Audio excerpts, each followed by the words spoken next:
Well, good morning. Welcome to the S-Line. We're happy to have you here this morning. My name is DJ Baxter. I'm the Executive Director of the Redevelopment Agency of Salt Lake City.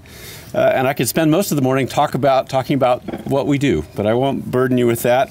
In short, we're working on projects all over the city to build community through high-quality public spaces, innovative infrastructure improvements, and private developments that add value to our neighborhoods. Today, we're here to celebrate one of those projects. The origin of the concept of the S-Line really came from the community. When we realized that this corridor, owned by the Utah Transit Authority, had more space than we really needed just for the streetcar, we thought we really need a vision for this corridor. And so we went about with our partners, UTA and South Salt Lake, trying to establish what the vision for this corridor ought to be. We involved hundreds of community members, held multiple open houses in both cities, South Salt Lake and in Salt Lake City, dozens of door-to-door meetings with property owners all along the corridor. And from that process, a number of sort of key concepts emerged, which I hope you'll be able to see as you visit the S-Line today. One of those was to provide an amenity that supports mobility within our community, within our neighborhoods, rather than just a mobility option that goes through our neighborhoods.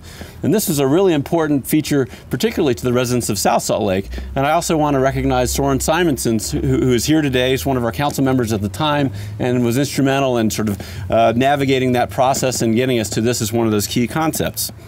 Another was that the corridor ought to serve our neighborhoods and knit them together, rather than act as a barrier, as that old freight corridor had done for so many years. The community wanted us to make sure that the corridor included high-quality public spaces, like the one you're standing in this morning, and wanted to make sure we provide opportunities for future development to face this corridor and make it their front door. So to implement this vision, you'll see some important features of the corridor as you tour it today. It's obviously a very strong east-west connection, but really has lots of access points from the surrounding neighborhoods. There are lots of places to cross the corridor going north and south. It's not sort of fenced off so that you only can cross at street crossings. One of the other key innovations is we're using landscaping rather than fences or hard barriers to ensure safety around the streetcar in particular. And some of the ropes that you may see on the corridor today are just temporary to delineate spaces until the landscaping becomes mature. Those will go away once the plants get a little bit bigger. Another innovation is that the bicycles and pedestrians going east-west along this corridor, at many streets, they have the right-of-way. On most of our city streets, where we have low traffic volumes, we have stop signs for the cross traffic and a sign that says traffic in the corridors does not stop. So people on their bikes and people on their bikes and pedestrians can keep going as they traverse the corridor. And finally, Salt Lake City's Planning Division has also drafted a zoning proposal that will allow future developments to make this corridor their front door. It can be their patio dining area, it can be the main entrance to their business, it can be their address. And so as we consider those types of changes, we hope that we can attract new development to the corridor that will really embrace this as a first-rate public space. So with that short introduction, I want to turn it over to the honored and distinguished guests we have here this morning. I'm very grateful that we have Mayor McAdams from Salt Lake County, Mayor Wood from South Salt Lake, and our own mayor, Mayor Ralph Becker. But before I do that, I just wanted to offer a quick thanks to Mayor Becker in particular, who has sort of led the charge from Salt Lake City's perspective, and his drive and passion have made this possible. I also want to thank our City Council, who serves as the Redevelopment Agency's Board of Directors. Without their vision and support, particularly on the funding side of things, we wouldn't have been able to do the things that you see in the Salt Lake City part of this corridor. So thank you all for being here this morning. We're really excited to show you this project, and now I'm honored to turn this over to Mayor Ralph Becker.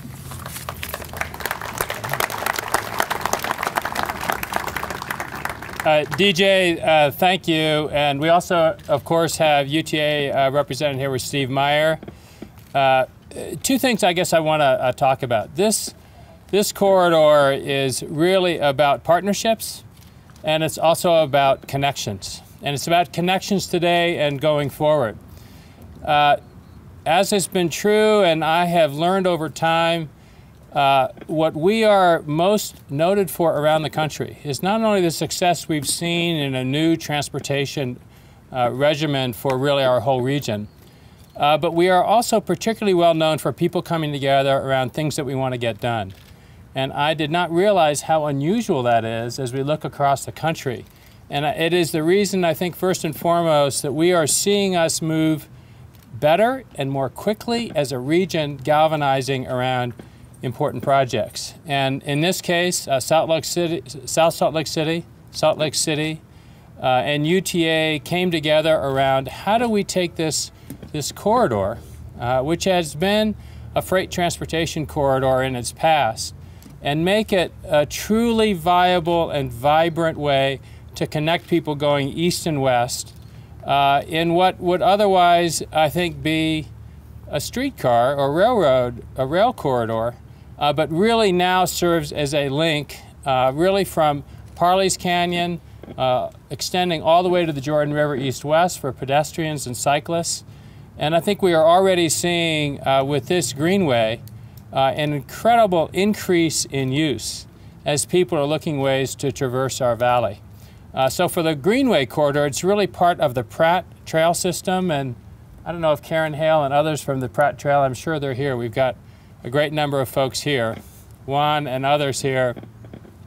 But there has been a dream that, again, rose up from the community to connect the Bonneville Shoreline Trail on the east at the mouth of Parley's Canyon to the Jordan River and our Jordan River Trail network on the west. It has been a labor of love for, I'm going to guess, 15 years now. This is a critical link in that trail system, and we're seeing more and more of it completed every time. So we have this incredible linkage. We've got a beautiful greenway here that, as DJ mentioned, over time, as it unloads, as it grows up, is really going to be a beautiful pedestrian and transit environment for people making those linkages. And as we see with the City Council's work and with our work in the city, on the city administration side, as we see the streetcar extended down over to the monument, we are going to see really what will be a model for today's transportation systems, but maybe more importantly, for the future as we go forward.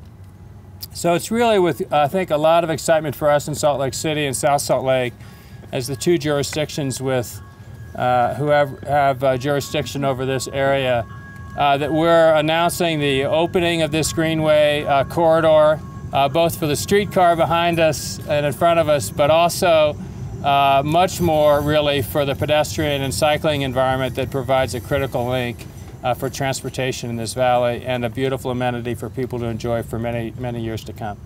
So appreciate being here, and now I'm pleased to turn the time over to my colleague, Mayor Cherie Wood from South Salt Lake. Thank you, Mayor Becker, and thanks for coming out and celebrating with us today. I don't know if you know this, but South Salt Lake's been called a hidden gem. We are often overlooked, not just because of our small size, but because we're cut off from surrounding neighborhoods by highways, train tracks, and major roads. The S-Line Streetcar and Parley's Trail give us two new options. We are so happy to offer to our residents a bike trail, a walking trail, and some additional transportation options. But more importantly, the streetcar reconnects us where previous transportation has divided us. We now have a route from our future downtown South Salt Lake to Sugar House. It is exciting for our community to know that we are now connected to Sugar House Park, Parley's Canyon, the Bonneville Shoreline Trail, and soon the Jordan River Trail as we head west under I-15 and over the Roper Rail Yards. We have an opportunity to create a new neighborhood in a community where it's needed, in the heart of one of the most walkable neighborhoods in Utah. The neighborhood will be green, innovative, and connected by a greenway and open space. At this moment, two major properties in South Salt Lake are in the midst of redevelopment. The Zellerbach property 2 blocks to the west of us today will become a housing and commercial project that will start construction this next spring. And then the Ritz Bowling Alley that's on State Street is being marketed for redevelopment currently. This was a true partnership between Salt Lake City, Salt Lake County, UTA, South Salt Lake citizen groups, including Pratt and Friends of the S-Line. Most of all, we thank our residents and community leaders. They became engaged in placemaking through countless community workshops and meetings. Today, they can take credit for building a legacy that will shape their neighborhood. Thank you to everyone who shared your vision, your ideas and opinions, and thank you to everyone who voted to fund parks and trails in Salt Lake County to make the Parley's Trail possible. We look forward to several more grand openings along this Parley's Trail in the next couple of years as our vision comes together. Thanks so much to Mayor McAdams, Mayor Becker, and DJ and Steve Meyer from UTA. And I now get to pass it over to my colleague, Mayor Ben McAdams. Thank you, Mayor. What a pleasure to be here today, and what fantastic weather to commemorate the occasion. Residents of Salt Lake County have dreamed about this trail, a trail that would connect the foothills to our east to the Jordan River here on our west. A decade ago, folks gave that dream a name, the Parley's Trail.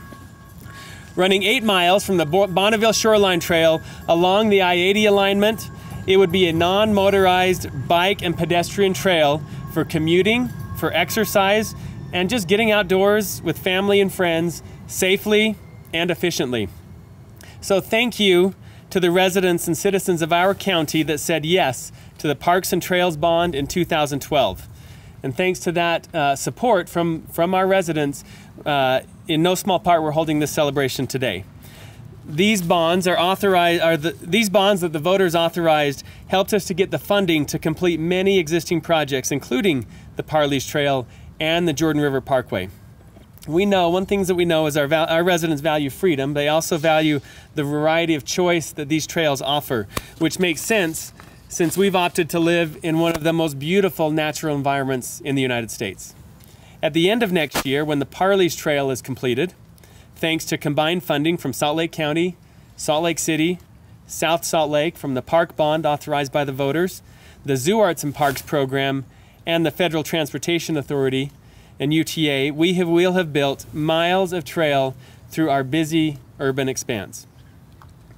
This November, proposal to renew ZAP, the 1 penny out of every $10 in sales tax that's designated for parks, trails, cultural amenities, and events like this here today, is up before the voters. So when people head to the polls, I hope they picture in their mind this trail or their local county rec center or that performance hall at Hale Center Theater or Ballet West that they took their families to see. ZAP truly is you and what you value here in your Salt Lake County home. I referred to that with my staff as a message from our sponsor. So. And that sponsor is the people of Salt Lake County. But projects such as this one are not possible without great partners. So I'd also like to reiterate this thanks to Mayor Cherie Wood of South Salt Lake and Mayor Becker of Salt Lake City for allowing this development of their trail throughout their city, and for UTA for accommodating this trail along their right-of-way. So in conclusion, today is a dream come true and an exciting time for all of us as we declare this Parley's Trail corridor between State Street and Highland Drive open for use. Thank you. And I'd like to welcome Steve Myers.